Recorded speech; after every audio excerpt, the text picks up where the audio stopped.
Thank you once again for inviting me over.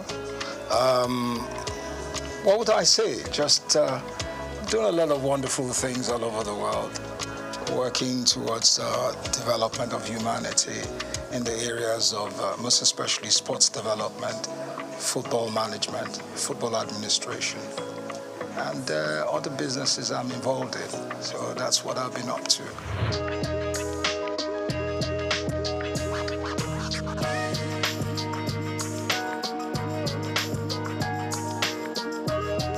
Well, basically, the National Sports Commission is there to ensure that sports development is put in a proper perspective.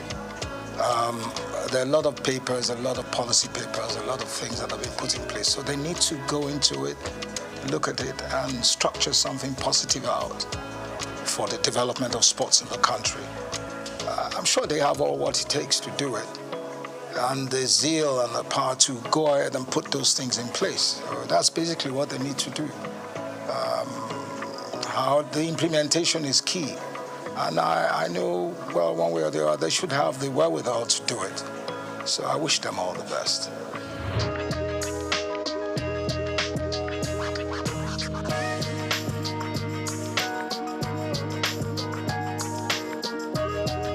Well, you see, I don't like criticizing. I think I've gone away from areas of criticizing, but the standard of the league is very poor, and they have to put all efforts together to improve on the league.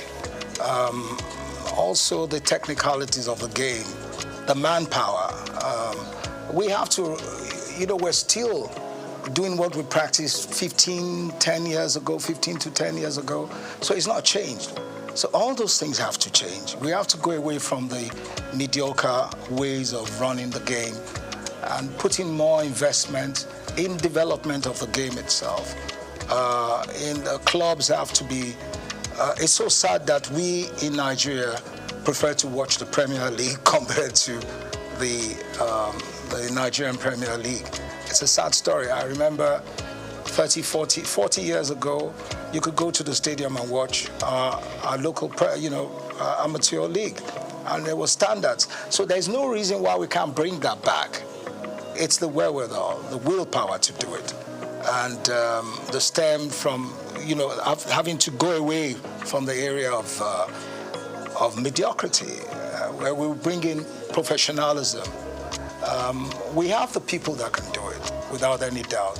But for the system to allow them come in and do those things is another question.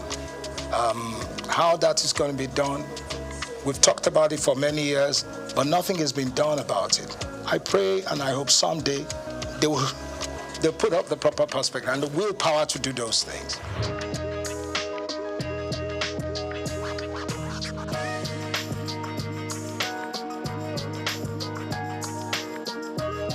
When it comes to grassroots football, we really have to start with kids from a very early age.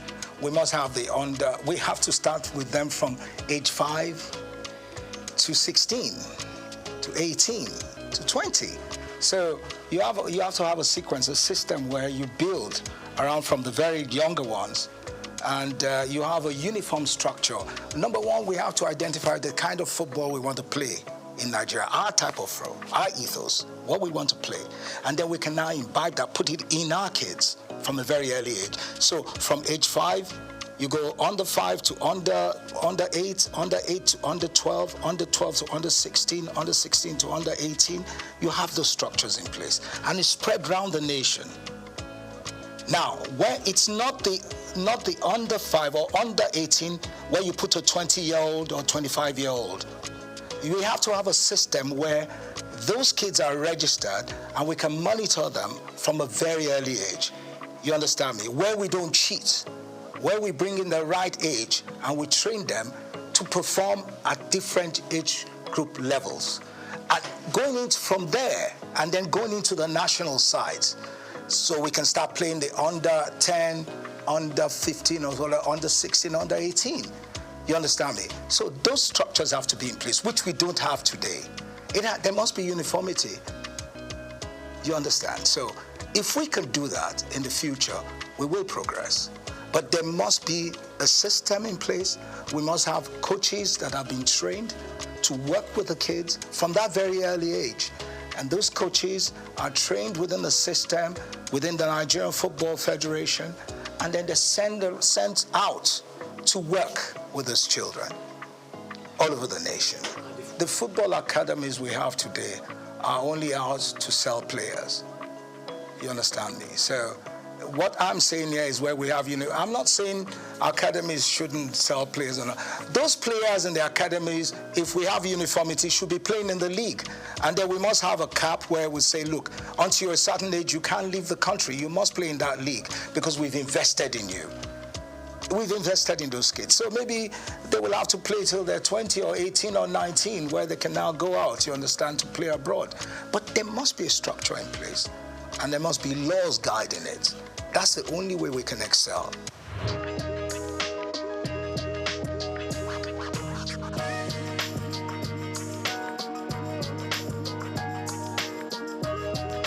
It also goes to it also goes back to what I've been saying.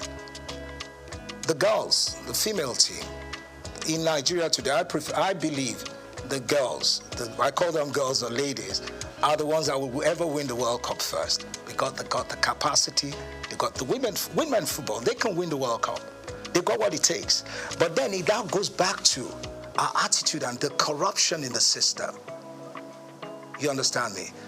If you allow the other girls from a very early age develop, and you have the same system I'm talking about, that cap of under 5, under 8, under 10, and you structure and you do it continuously in uniformity, we will be world beaters. We will win the World Cup at any given time because the women have got the grit. They pick up very faster than our men. They tap the balls. They are more technically better, within that range. So, but it's for us to develop those things and to take away corruption.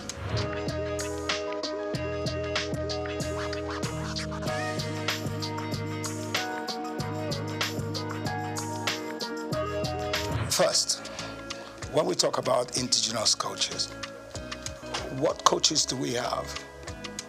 You see, if you don't have a competitive league, a highly professional league, how do you want to get good coaches? You can't get good coaches. The coaches, it's not that we don't have the capacity to build good coaches. We have a lot of talents in this country that can be world beaters, that could be top coaches. I talk to young stars. Young stars will talk to you about the technicality of the game.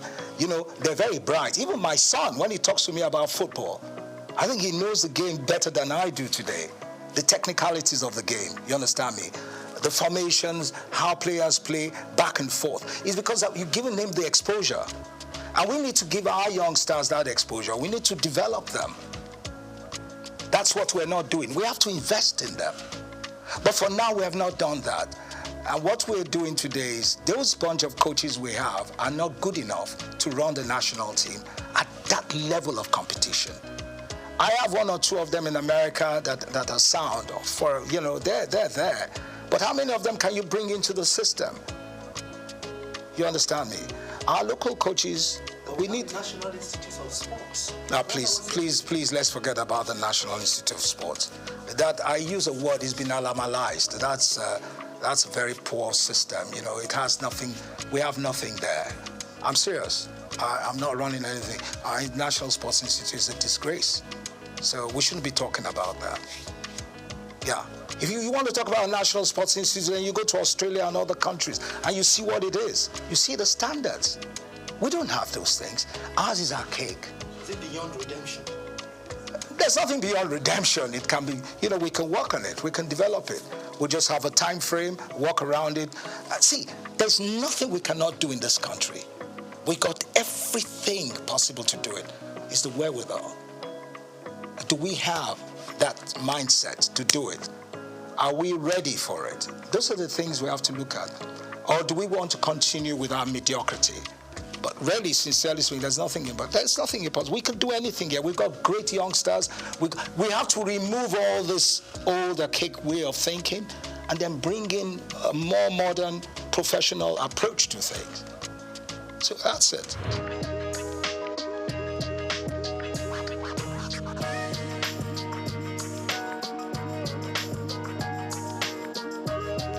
media is one of the most corrupt anyway, I'm sorry to say. The sports media and all that, the sports writers.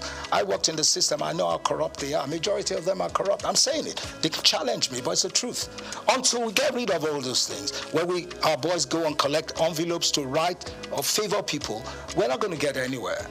I'm not saying the press in general, but the sports writers, I disgrace.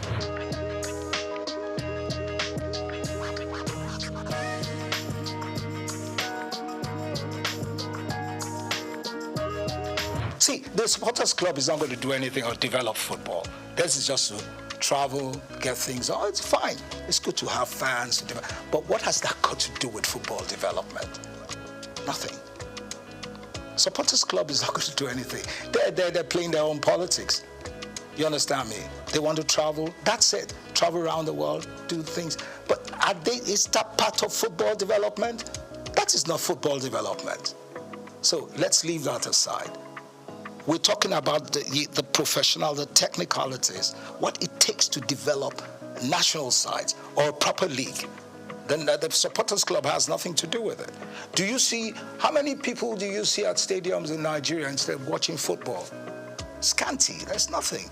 It's not like in the days where in the 70s or even in the 60s, if you're going to play a game at 4:45 in the afternoon, the stadium is full to capacity. At 11 in the morning. You don't have that anymore. So what are we talking about supporters club? So we can bring that back, that passion. Yeah, if you build a league that has the quality, the professionalism, and all the standards are put in place, then you can bring them back. Then you can bring the crowd back.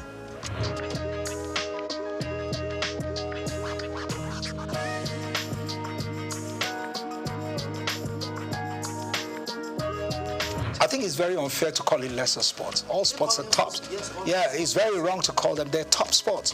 Basketball is tops. Athletics is tops. It's very wrong. I think it's very unfair to call them lesser sports.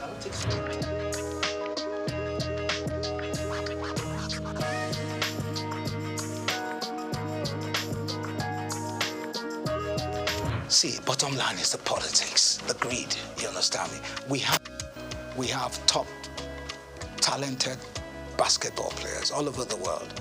We can put them together. It's all about management. It's all about commitment. But you don't have those things there. It's about myself. It's all about self-aggrandization. What do I get from this? It's not about what do we do to build these teams or these athletes to be world beaters. Do you understand me? So you're not going to get anything out of it. You will never. It's the bottom line. You'll never ever get anything. So you'll always have factions, you'll always have people fighting. Why do you fight for what? If you can collectively come together to build a system, a structure for basketball, for example, because the girls are tops, they can perform, they could do far better than where they are today. I always tell you, the female teams in Nigeria will always excel in athletics, in basketball and all that. Our male are a bit arrogant and clunky in doing things, but the ladies are always more committed. They've got what it takes, but they need good management. It's not that the men can't do it, the men can do it, but it all also evolves with good management. Taking away politics, taking away greed, not a situation where a coach is collecting money from a player to put a player in the team, or a member of the football association fighting for their children or family to play in the national team, or a member of government is asking someone to put their kids in the team. No, that's not it. Where is the nationalism? Where's that patriotism? Patriotism. I don't care where you come from. If you're good, you're good. If you're better than my own people, then my own people have to sit down and you let them, the others that can perform. Where would you have quota system in football? Where's that done? Do you understand me? So we have a lot of issues we need to resolve.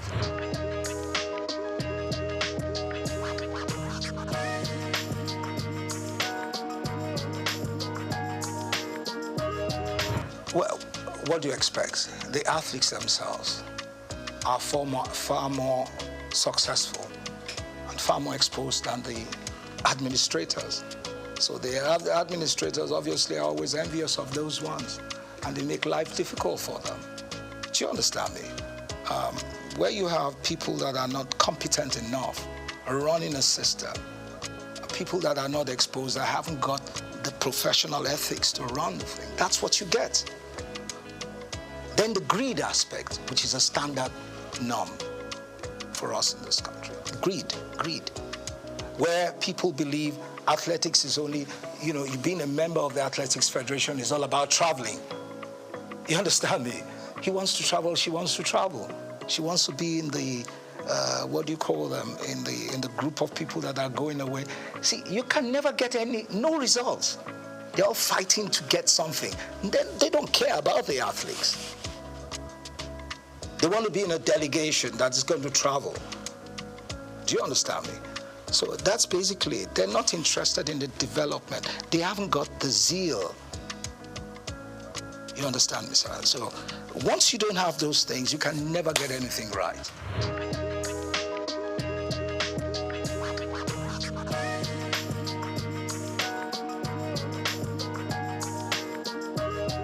Yeah, the private sector is one. The cricket has more because, government involvement is not as, I think you have more of the private people, interested private people that have gone to schools, top schools, that played cricket in those days. Those are the ones that are promoting cricket. So you're going to get results, you understand me? Because they're far more exposed, they understand what it takes. So the commitment is there. They're using their own funds to push, to develop the game. You understand sports. So that's why cricket is picking up.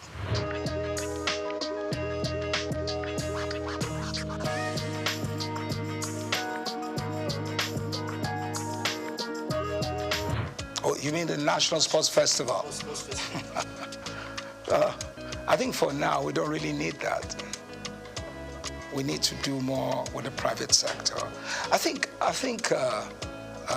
the new chairman of the National Sports Commission, he seems he's an exposed person.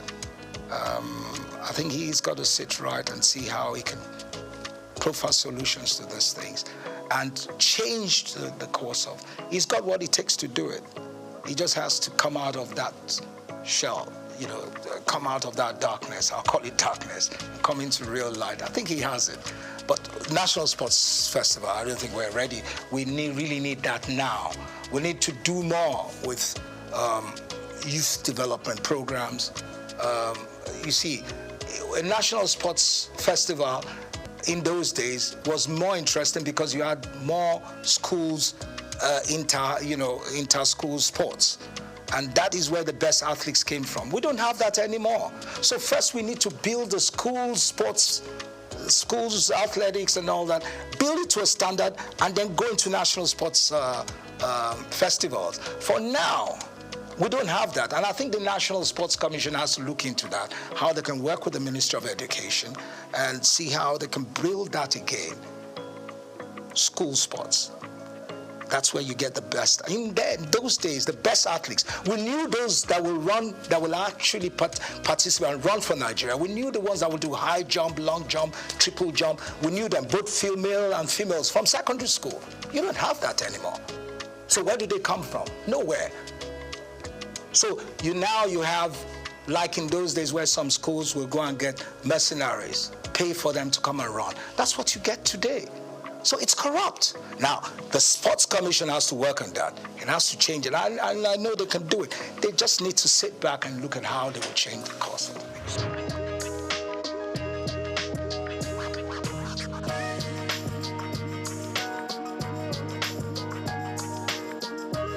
If you want to unite Nigeria with good sports, then you got to give them good results, good teams that can perform.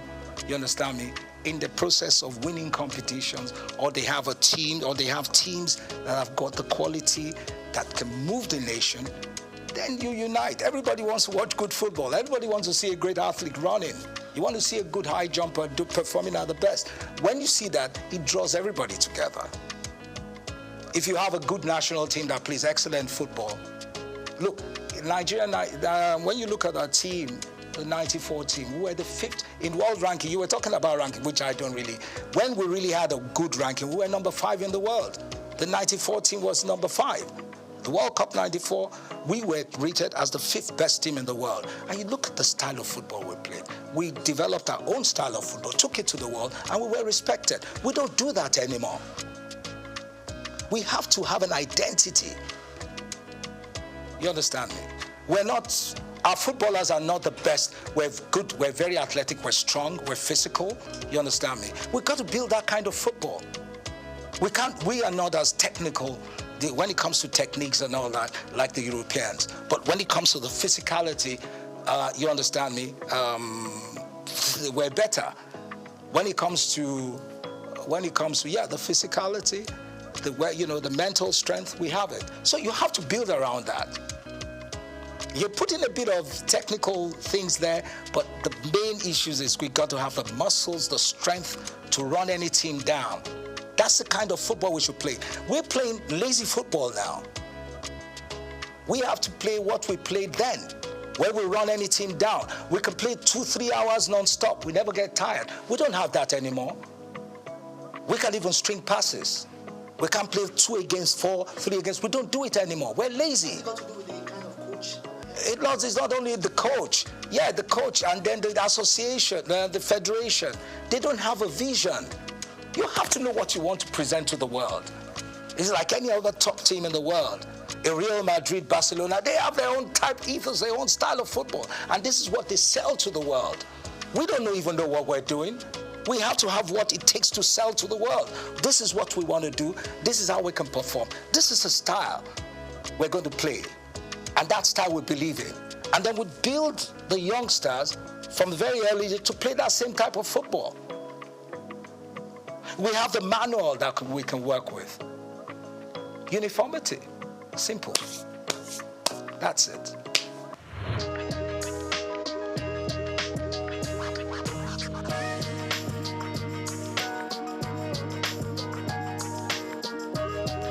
No, it's individual and the corporate organizations. They're not doing enough. Everything can't just be government. Today, you don't even have Nigerians pumping money into sports like they used to do that. I'm sorry, I don't want to digress, and I don't want to say what my father did. I'm not promoting my family, but I knew how he invested millions of dollars building the national teams. Yeah, his personal funds. You don't get those things anymore. Do you understand me? You have to see the 94 team was done outside the outside government. It was done by individuals. That was why we were successful. But you don't have those things anymore. You just have a bunch of greedy leaders and greedy individuals or corporate bodies. It's all about them and their family. They're not giving it. So how do you want the kids to perform? How? All the kids are out there wasting away. We've got great talents in this country, but they're wasting away because we're not helping out. We're not encouraging them. We're not building structures, institutions where you can build those, you can develop those kids.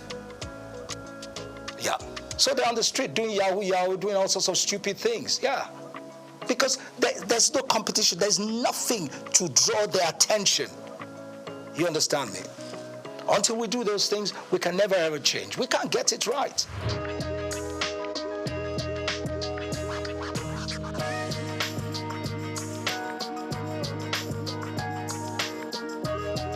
Yeah, well, for me, I don't see any difference for me, whatever you give to the female teams, you also give to the senior, to men.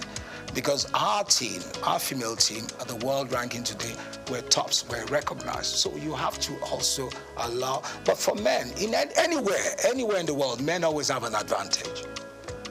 But doesn't mean the disparity should be so much. You give the ladies, I remember, when I was the FA chairman, I remember once the female team was in camp, and we went there in Ota. When we found out what they were earning, it was disgraceful.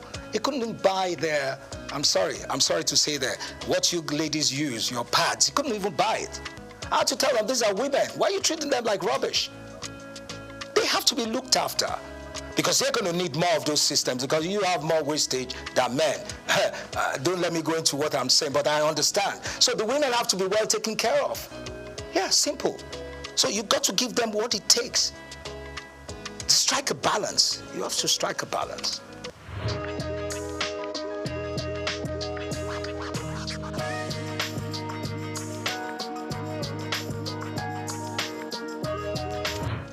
The solutions I'm going to give you, I can't give you a straight off head, right? But really, since first, we have to get rid of greed. We have to go away from all this religiosity in the system, because religion has destroyed the fabrics of a nation. See, being a Christian or a Muslim or whatever doesn't mean you've got to cheat people or lie to people or not show love. You understand me? Or the religious, when I come to religion, the churches, the institutions we have today are not developing education. There must be uniformity in education. They're not developing education. Education is key. But you know what we have today? Half-baked educated youths. Half-baked. And that's the worst you can ever have. And that is key in anything we do. First, to have good leaders, well-structured. In Germany, in Europe, and now, the kids that go to the best universities, some kids are developed, they're built up to be top civil servants. So they go to Oxford, they go to Cambridge, they become top politicians. Then you have the ones that will become big and top engineers, and now they go to certain universities. All those things are structured. We had it before in the past. It's gone. We've got to find the way. It's not about just giving licenses to universities. But for me, the foundation, education, is very key. When you have half-baked youths, and you have half-baked leaders that haven't got that structure in place, that proper education, they can never excel. What are you going to tell them? They will never get it right. So that's very key.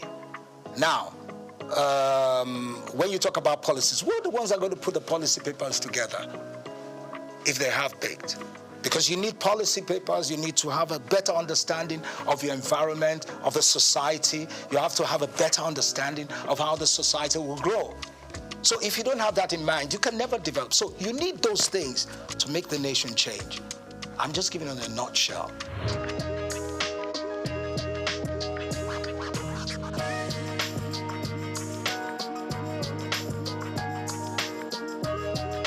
Yeah, you need more commercial, you need more private sector funding, you need more sponsorship, and then, like I said, you need more training.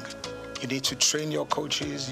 Our referees are the most Nigerian referees. Do you see any referee participating in any African Nations Cup? No. Because, and you're telling me it's the best league. That's the most corrupt league in the world. Because our coaches are not even, our referees are not even allowed. They never invite them for any Nations Cup. So what are we talking about? What does that tell you? What does that tell you? Every match in the MPFL, most times, most of the games, all home teams win. You don't see away teams coming to win. So are you telling me that's a balanced league? It's not a balanced league. It's a corrupt league. So that has to change first. When that changes, you understand me? And then other things will follow.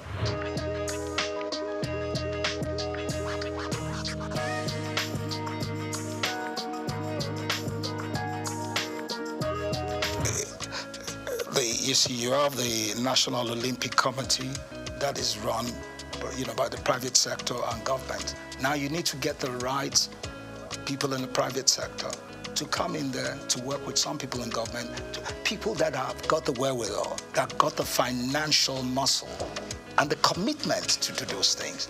Not just people that are hustlers that just want to get something out of it. It's about people that want to give. That's what Olympics is all about. People that give, that are ready to give, to develop Olympians to be world beaters. People that truly want that mood, that soul of Olympics to excel. That's what we need. And that is what we have to work on. And that comes from leadership, that comes from the system, where you choose the right people that have got what it takes to build the Olympic team.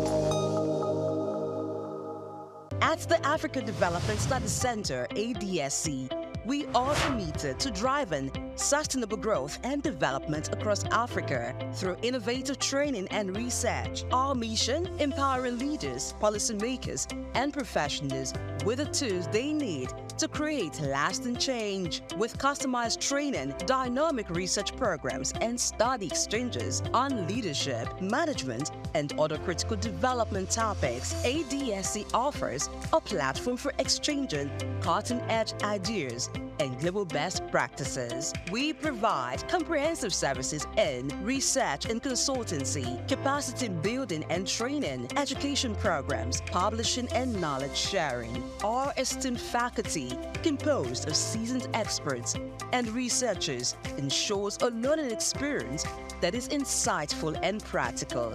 We specialize in policy development, implementation strategies, and monitoring and evaluation. At ADSC, learning is engaging and enjoyable. Our unique methodology includes talks, interactive exercises, games, video screenings, and lively seminar discussions, all in a comfortable and friendly environment. For more information, email us at info@adstudiescenter.com or call +234 912 039 2362. Visit our website, www.adstudiescenter.com, to explore our programs and upcoming events. Africa Development Studies Center, rethinking development for Africa.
Well, thank you very much indeed. My name is Stephen Kola Balogun. I happen to be a lawyer, and should I call myself a pseudo-politician? Not quite a politician, but I've served in government before, and I'm delighted to be here.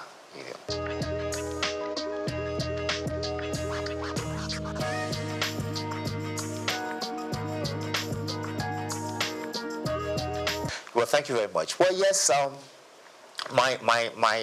is it my family or the wider family? I mean, like I said, I'm the son of Chief Dr. Kolawole Balogun of blessed memory. Like I said, he was a former politician, a frontline politician.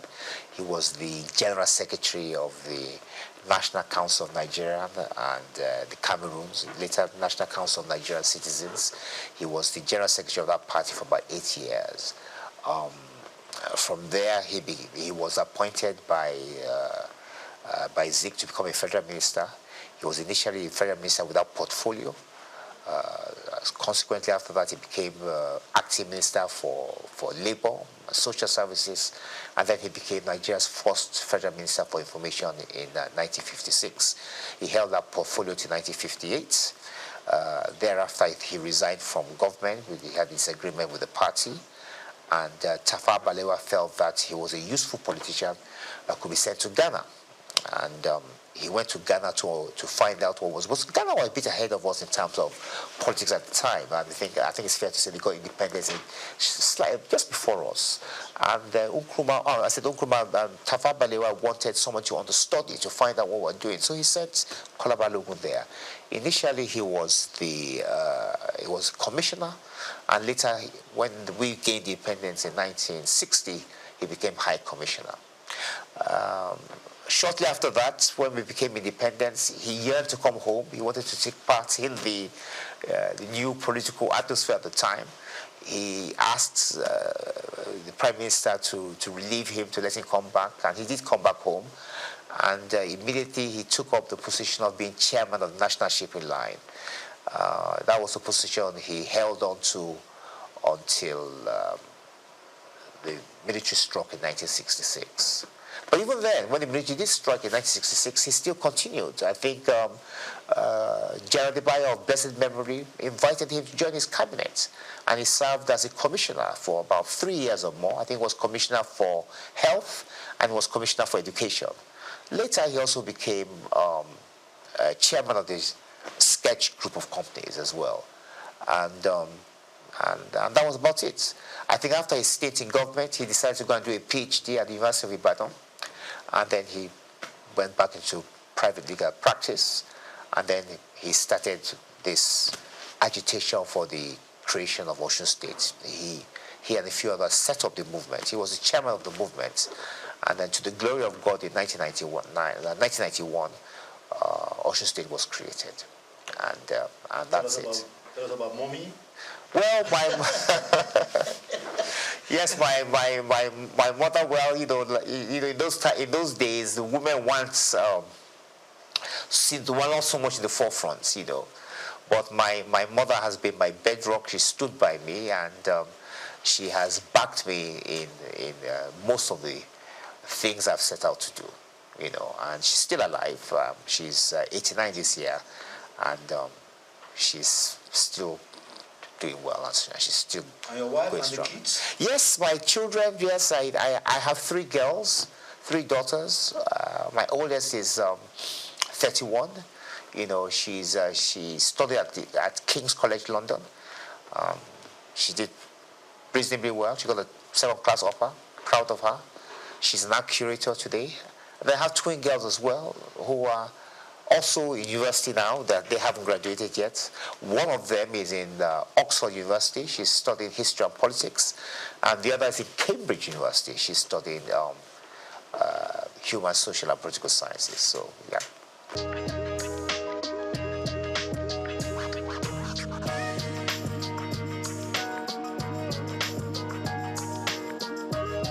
I did. I mean, my father, Chief Kolawole Balogun of blessed memory. Yes, he was in the first cabinet in the First Republic, the first ever cabinet Nigeria had, and he served as the Federal Minister of Information and Research. As a matter of fact, he happened to be Nigeria's first information minister. Later, T.O.S. Benson, of course, became the independent Nigeria's first information minister, but independent Nigeria. But Nigeria's first ever information minister happened to be Chief Kolawole Balogun of blessed memory.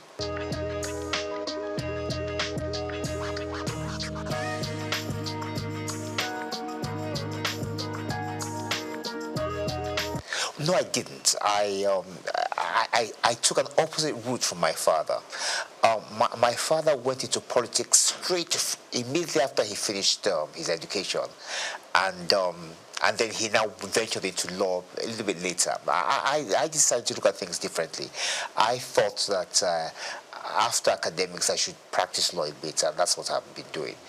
But at some point, I think that was in about 2011, I was called upon to serve in the Osun State government as a commissioner, and I took up that opportunity, and I enjoyed myself.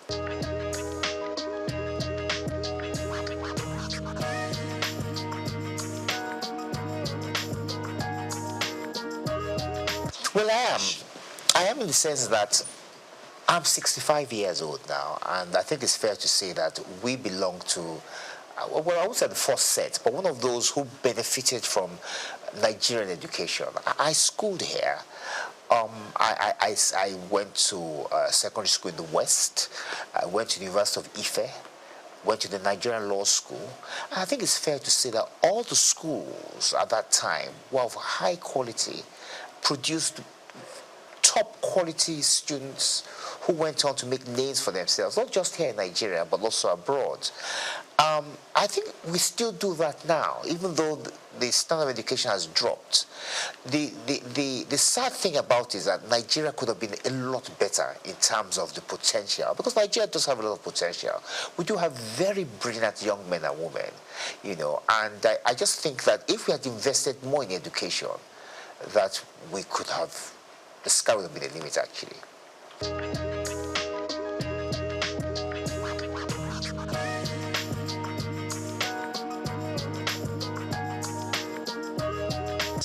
Well, my take on this is that it's the system of law itself. As a young lawyer, I experienced a few challenges myself, and I think one of the obvious challenges is the appeal structure. It's too easy to appeal against judgments. At the same time, when you file actions in court, there are no penalties for costs. In other words, I can file a frivolous action. I could insult you, as an example, and then you could sue me. And I say to myself, well, I'm going to eke it out. I'm going to take it. You're going to have to take me all the way to the Supreme Court. That doesn't make sense. That's not fair. On the other hand, I could also file a frivolous application against you. And then filing a frivolous application, I could call you something you are not. I could defame you.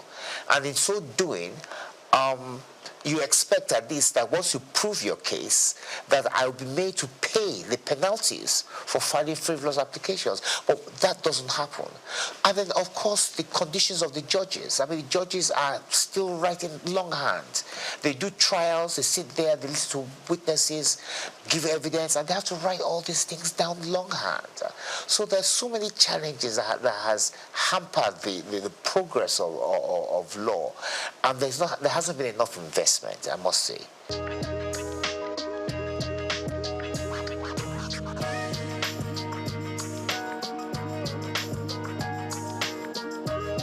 Well, I agree with that, and I'm going to give an example as to how that I think we could possibly do that. Now, the Supreme Court hears everything.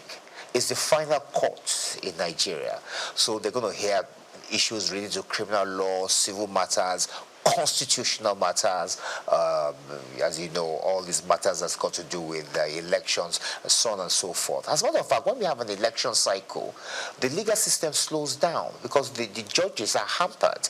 They're too busy listening to the various appeals from the various states and the federal government to do with the elections. So as a consequence, the other matters to do with shipping, banking, criminal law are put on the back burner. I think we need what you call a constitutional court, whereby which the judges in the Supreme Court are divided. So you have those judges whose responsibility it is entirely to deal with constitutional matters, and then you have another set whose duty will be to deal with our shipping, banking, civil matters, criminal matters, and so on and so forth. So I believe it's high time Nigeria has a constitutional court to try and aid the Supreme Court with the workload they have, which is, quite frankly, quite a bit.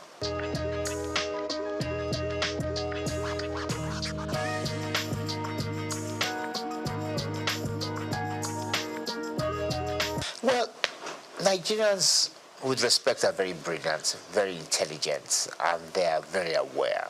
It doesn't matter who you are, whether you're a tailor, you're a driver, you're a lawyer, engineer, they are quite well informed. And the truth of the matter really is that this is the longest republic we've had. This republic started in 1999, and this is 2025, so 26 years. Nigeria's never had a republic this long. But the main flaw is the one you just mentioned. The fact that that constitution that was bequeathed to us by the military in 1999 was never really approved by the people. Now, that doesn't make sense, and that's unfair. in fairness. We ought to be able to look at the Constitution, improve upon it, and put our own input into it. Now, there's a way around that, and I've always believed, many people oppose this, but I'm of the view that what Nigerians need to have is a referendum. Have a referendum to ask the Nigerian people whether they want to persist with the 1999 Constitution, or do they want to draw up a new one? If the answer to that question is yes, we want to drop a new constitution, then that puts paid to the 1999 constitution, and then you can now have a system, a constituent assembly, whatever the case may be, where people will sit around the table and fashion out a new constitution. If the people say no, that means I've indirectly approved the 1999 Constitution, and then we continue with it. But what we can't do is continue having this debate, these arguments, as to whether the 1999 Constitution has been approved by Nigerians or not, because it has not been. So I think the way around that is to ask the Nigerian people through a referendum, asking them whether they want to persist with this Constitution. If they say no, then we have a new one. If they say yes, we continue with the old one. And that ends the debate.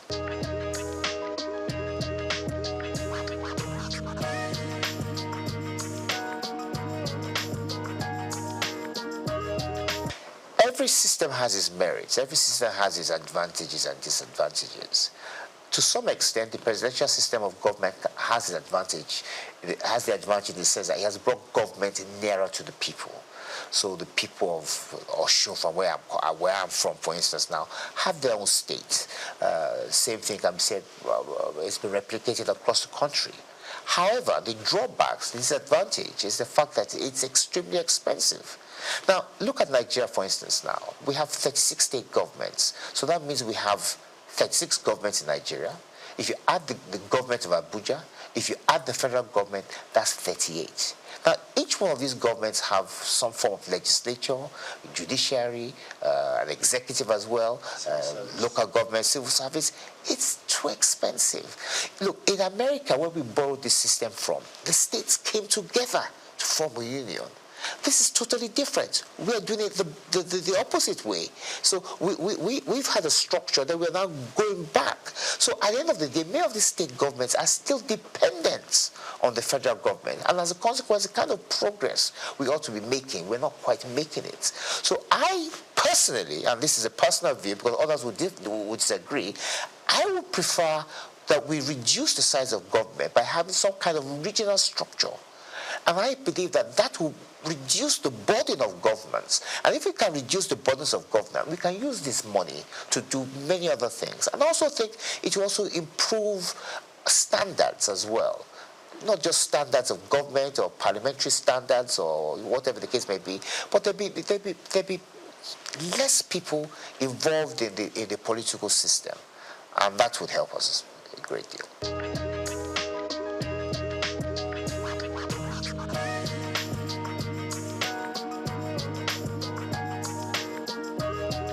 Well, I think it's fair to say that since 1999, we haven't had any new state creation.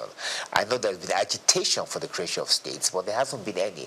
The process for creating a state is quite cumbersome. It's not easy. I think it's in Section 8 and 9 of the Constitution. I don't think it's something we should be looking at. I think, like I said to you earlier, I think we should be trying to reduce the number of states, and I think some kind of regional structure whereby which we can monitor better what's going on rather than having more states. So I personally would not encourage the creation of more states, no.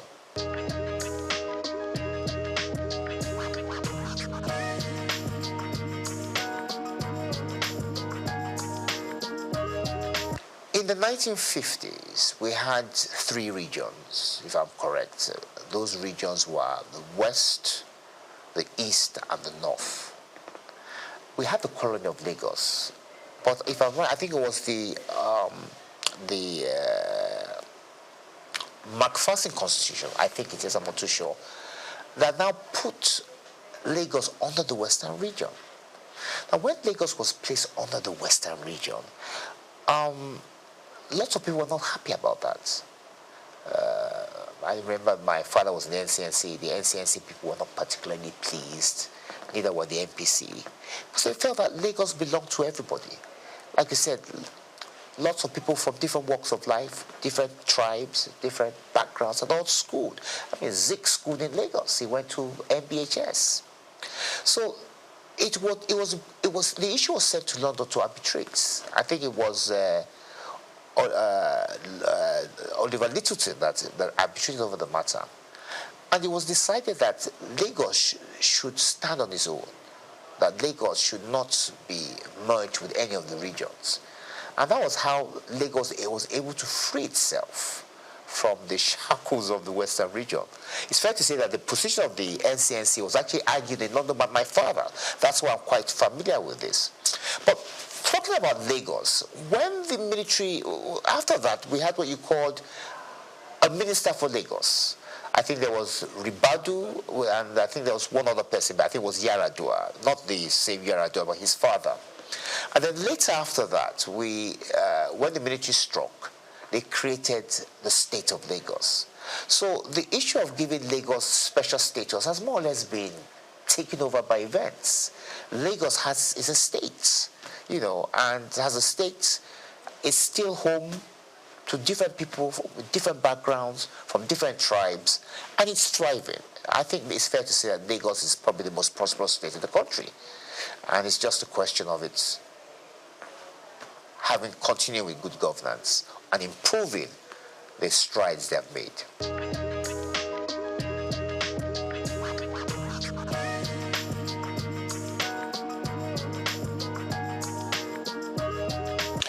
Once again, let's go back to the past. We had what we used to call the House of Chiefs, wasn't it? And in those House of Chiefs, many of the members of the House of Chiefs were people, were traditional rulers, chiefs from different backgrounds, and they had a say in the running of the affairs of state. It's like it was more or less akin to the House of Lords. So it wasn't necessarily the chamber whereby which the activities of day-to-day governance took place, but they could always refer issues to them. And I think that if we change our structure of governance, and if, that's a big if, then yes, we can have something like that. We can have a second chamber, which is more or less advisory in nature, similar to the House of Lords, whereby which we will have obas and chiefs and people of influence who will be able to advise government from day to day from the experiences and the way forward, but not necessarily binding. I think that's important. Their decisions won't necessarily be binding on us, but at least they'll be able to share their views and experiences with the people.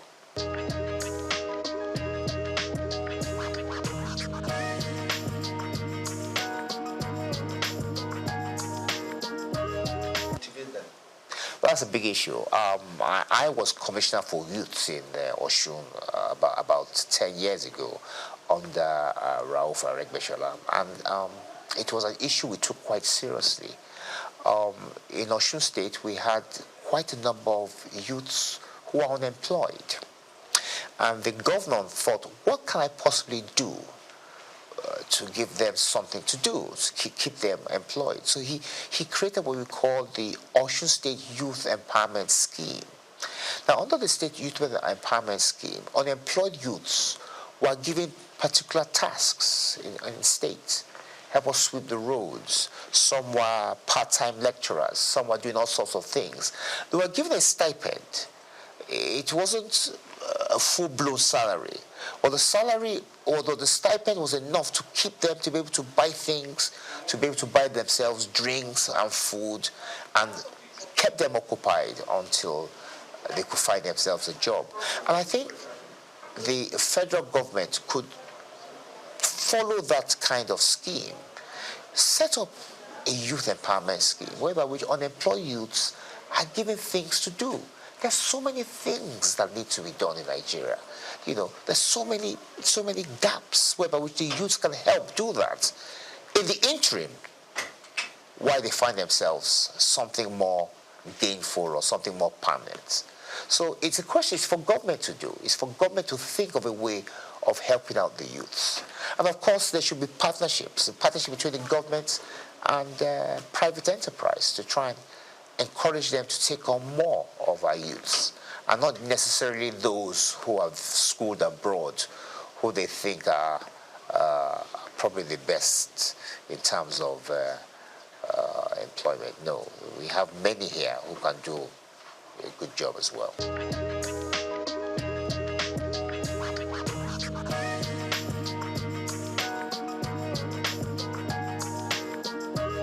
Sustaining democracy is about discipline. It's about the people being disciplined. It's about those who rule us being disciplined. I started out by telling you that this is the longest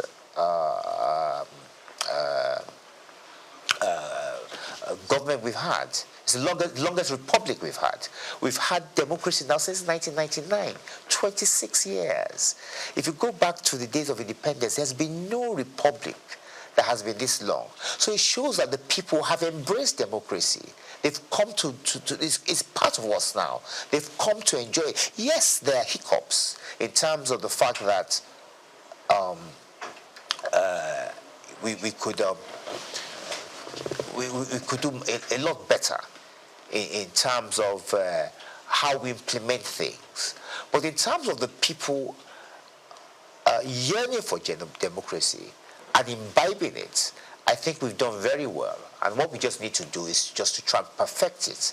One of the ways, like I said much earlier, is to perhaps take a second look at the Constitution, see where areas where we can improve, and try and make people happy, and at the same time reduce the cost of governance. But I don't think democracy is going anywhere. I think it's here to stay.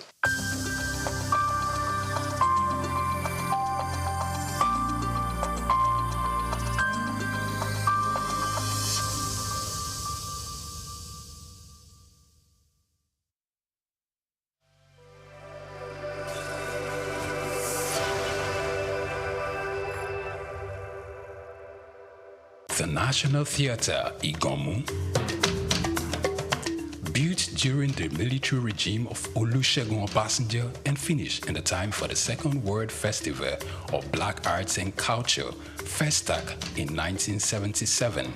The theatre holds amazing treasures and memories. The artworks fill everyone with pride. The National Arts Theatre is visible from the motorway which connects Lagos Island and the mainland.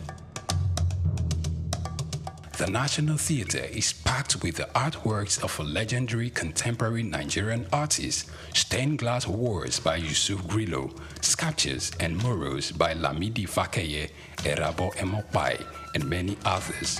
It was put to full use for a month as one of the 4 venues of the Second World Black and African Festival of Arts and Culture, tagged FESTAC 77.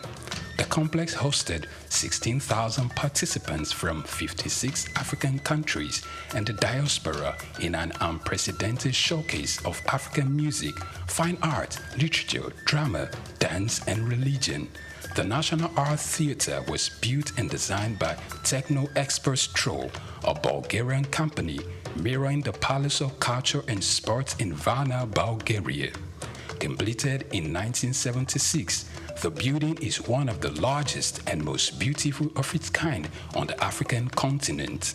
It consists of a central hall with 5,000 seats, a collapsible stage that can be quickly rebuilt, a conference hall with 1,600 seats, 2 large exhibition halls, and 2 cinemas with 800 seats each. The theatre complex has a dressing room for artists, a garage, offices, coffee bars, and a buffet. It has indoor TV and radio systems, as well as booths with facilities for simultaneous translation of languages and hectares of large green lawn around. The majestic structure sits in Igomu like a quiet mountain, mesmerizing visitors and passers-by. The National Theatre, SOUQ Enlightenment, Tafawa Balewa Square, TBS. Tafawa Balewa Square was initially used as a horsing ground called Lagos Race Course. The edifice was constructed by General Yakubu Gowon in 1972 and named after Nigeria's first Prime Minister, Sir Tafawa Balewa. Tafawa Balewa Square is located at 45/57 Marseille Bangboshe Street on Lagos Island, Lagos, and referred to as TBS. TBS is a 50,000-seater capacity venue and houses the Remembrance Arcade, the 26-story Independence House, which at a time was the country's tallest building. When Lagos served as the country's seat of government, the National Assembly Complex was within the TBS. Also in the square are the National Broadcasting Commission Office, the Nigerian Hydrological Services Agency Office, shopping centers, travel agencies, restaurants, car parking lots, and a bus terminal. Tafawa Balewa Square is adorned with beautiful statues of white horses and red eagles, symbols of strength and dignity. Our historic neighbors include the King's College and the Holy Cross Cathedral. Tafawa Balewa Square hosted some of the country's memorable events, such as the Independence Day in 1960, when Nigeria gained independence from Britain, the Armed Forces Remembrance Day, which is celebrated annually on January 15. The edifice is a national cultural asset. Tafawa Balewa Square, SOUQ and